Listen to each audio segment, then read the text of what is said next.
Go further with the American Express Business Gold Card. Earn 3 times membership rewards points on flights and prepaid hotels when you book through AmexTravel.com. Whether your destination is a business conference or a client meeting, your purchases will help you earn more points for future trips. Experience more on your travels with Amex Business Gold. Terms apply. Learn more at americanexpress.com/business-gold. Amex Business Gold Card. Built for business by American Express.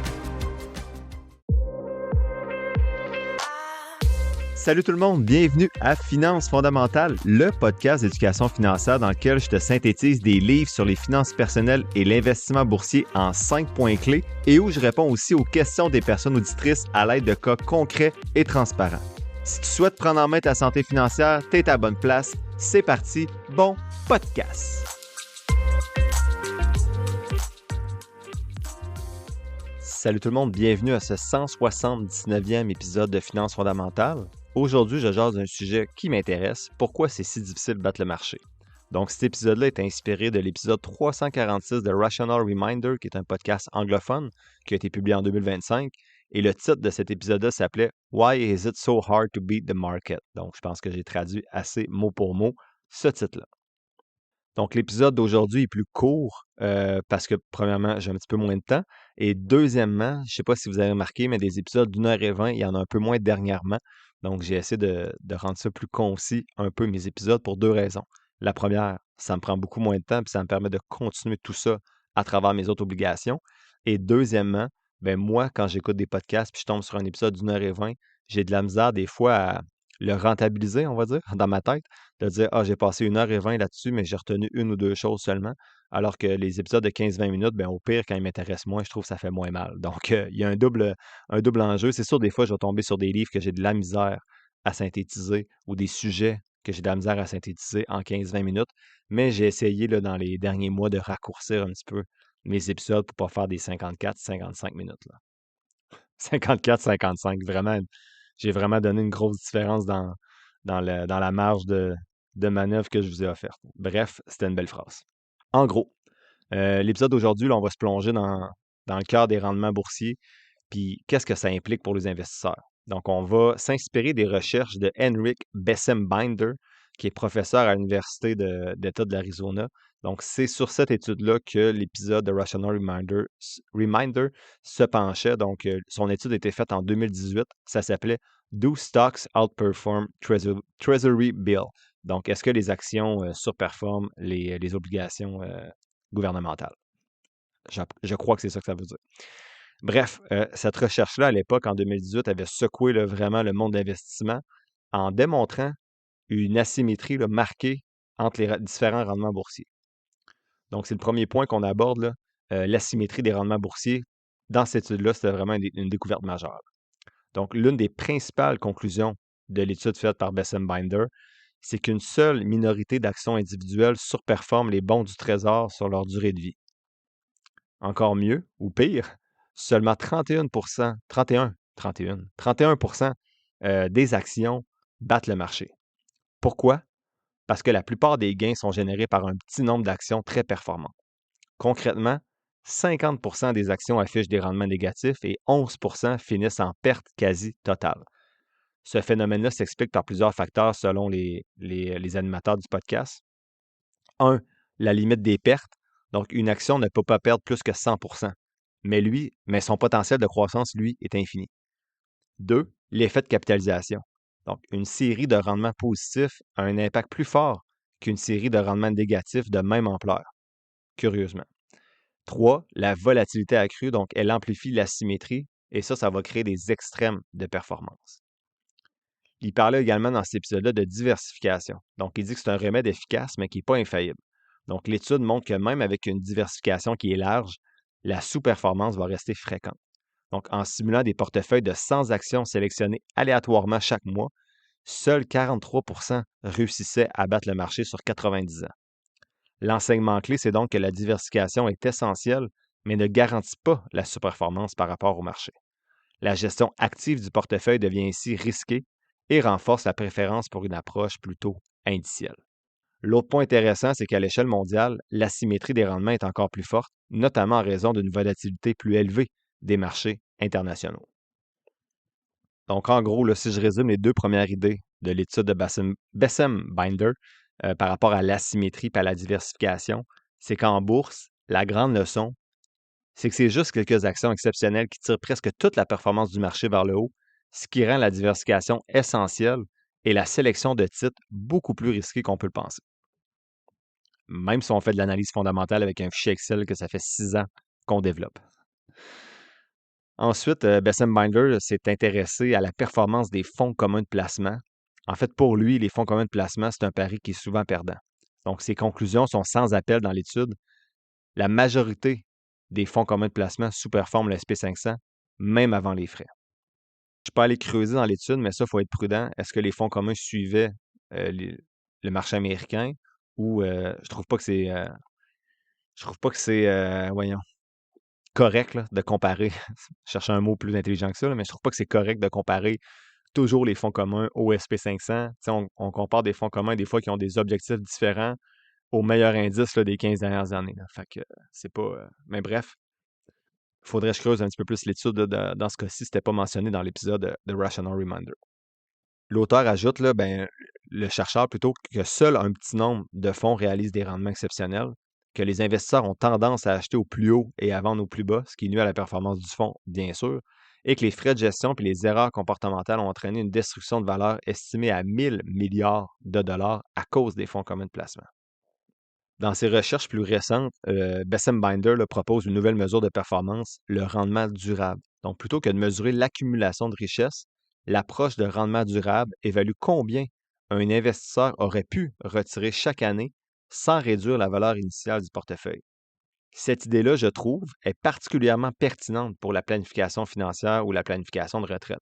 Donc, plutôt que de se focaliser uniquement sur la croissance du capital, le chercheur souhaitait savoir combien la personne peut retirer chaque année sans gruger la valeur initiale de son portefeuille sur le long terme.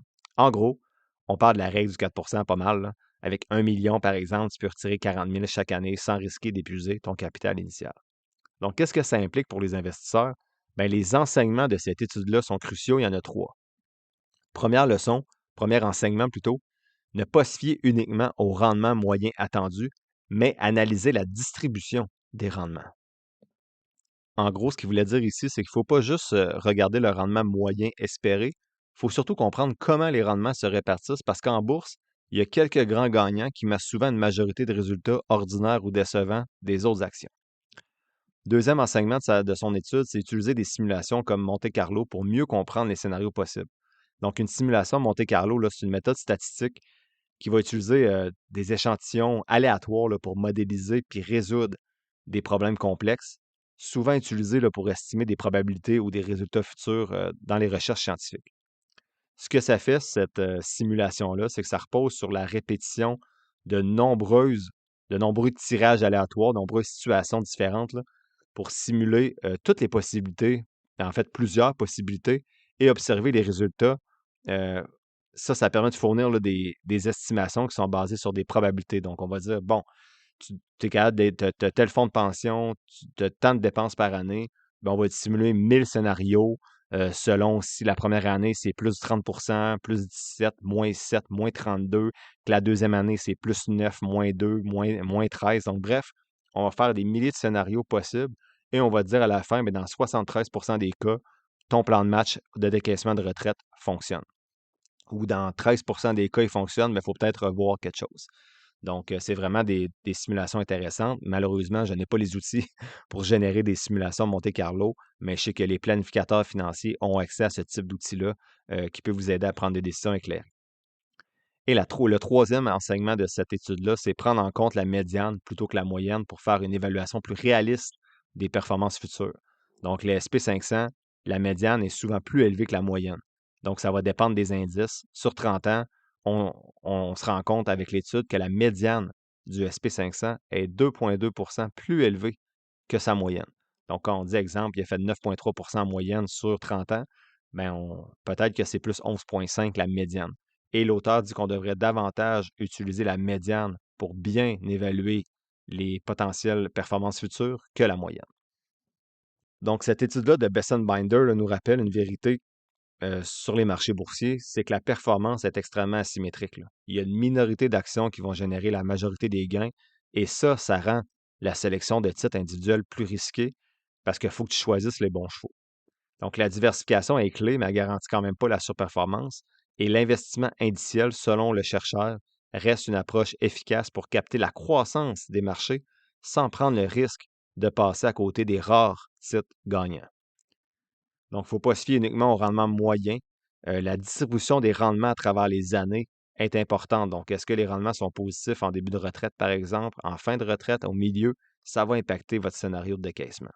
Et enfin, il mentionne d'éviter les erreurs comportementales comme le chasing return là, qui nuisent aux performances à long terme si on fait juste essayer d'avoir les meilleurs rendements. Il faut considérer l'ensemble de la fiscalité pour pouvoir faire fructifier son patrimoine. Donc, en conclusion, là, dans un marché où il y a seulement 4% des actions qui génèrent l'intégralité de la richesse nette là, depuis 1926, je trouve qu'essayer de battre le marché avec une gestion active, ça semble un pari risqué. Donc, pour la majorité des investisseurs, une approche large et indicielle reste la meilleure façon de capter la croissance du marché tout en limitant là, les risques de sous-performance. Et je suis coupable, j'ai 25% de mon portefeuille qui est en gestion active, donc je fais la sélection de titres individuels. Mais comme je vous ai promis, là, ça fait 3 ans, là, je suis pas mal égal avec ma blonde qui est dans XQT. Si dans 2 ans, c'est encore le cas, je décroche. Je vais être 100% indiciel et ça ne me fera pas un pli. Donc, je vais peut-être analyser des compagnies juste pour le plaisir, mais je ne vais pas investir dans ces titres-là. Cependant, pour ceux qui sont prêts à prendre des risques calculés puis qui disposent d'un avantage informationnel, là, qui ont plus d'infos, ben, le chercheur dit que l'investissement actif peut rester une option à condition d'éviter les erreurs comportementales et de minimiser les frais de transaction. Pour conclure, ben, Sam Binder propose une vision qui est assez simple là, de la réussite financière. 1. Avoir une situation où l'argent ne te stresse plus, donc tu n'as plus besoin de te préoccuper de l'argent. 2. Avoir une situation où tu as un équilibre entre travail, famille et passion. Et 3. Ben, idéalement, profiter d'un travail enrichissant qui apporte de la valeur pour vous-même, mais également de la valeur aux autres. Donc, qu'est-ce que je retiens de cet épisode-là de Rational Reminder? Et j'aurais dû aller lire l'étude, là, mais je manquais de temps un petit peu. Investir, c'est accepter l'incertitude et jouer la probabilité en sa faveur grâce à une stratégie robuste et disciplinée. Donc, la semaine prochaine, je fais la synthèse du livre « Se libérer par la déconsommation » de Jean-Sébastien Marsan, écrit en 2024, que j'ai eu la chance de lire lors de supervision de stage à Québec. Et ce jeudi, ben plutôt mardi, mercredi et vendredi, je vais faire des publications sur ma page Facebook pour vous partager les analyses des positions 10 à 12 sur ma liste de surveillance. Donc, mardi, position 10, MEDP, Medpace. Mercredi, position 11, Monolithic Power Systems, MPWR. Et vendredi, position 12, Qualys, QLYS.